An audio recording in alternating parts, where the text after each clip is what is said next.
Dans le petit monde du 9e art, les éditions Cornelius ont une place bien à part. D'abord, leur catalogue rassemble les plus grands, de Crumb à Tezuka, en passant par Daniel Clowes ou Charles Burns. Et Jean-Louis Gauthier, le directeur de Cornelius, a de surcroît toujours mis un point d'honneur à éditer ses BD comme des livres-objets. Il a bien sûr imposé cette même exigence de qualité pour ses traductions japonaises, un véritable travail d'orfèvre de l'édition, exemple avec le manga Élégie en rouge. L'édition française est la première édition mondiale faite à partir des originaux et qui a substitué aux grilles d'origine. Donc ça c'est l'édition japonaise des années 70. Donc vous voyez c'est avec des trames grises. Or ça c'était l'auteur aurait préféré que ce soit une couleur. Ça je l'avais lu dans une interview d'époque.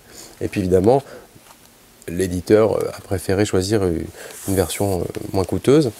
Donc, ayant retrouvé les originaux et sachant que les originaux ne comportaient pas les trames ont été faites à part par l'imprimeur, il était facile de reconstituer finalement le livre tel que Hayashi l'avait imaginé au départ.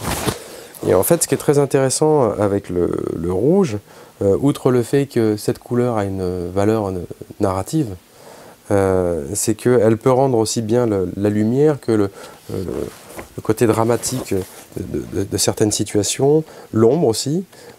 Il y a aussi des passages où la construction même de la planche est renforcée par l'adjonction du rouge, comme ici par exemple. Donc ça à l'origine c'était gris.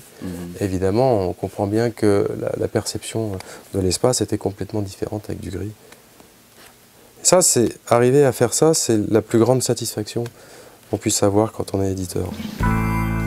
Un travail patrimonial salué par la critique qui a placé la barre très haut dans le monde de l'édition.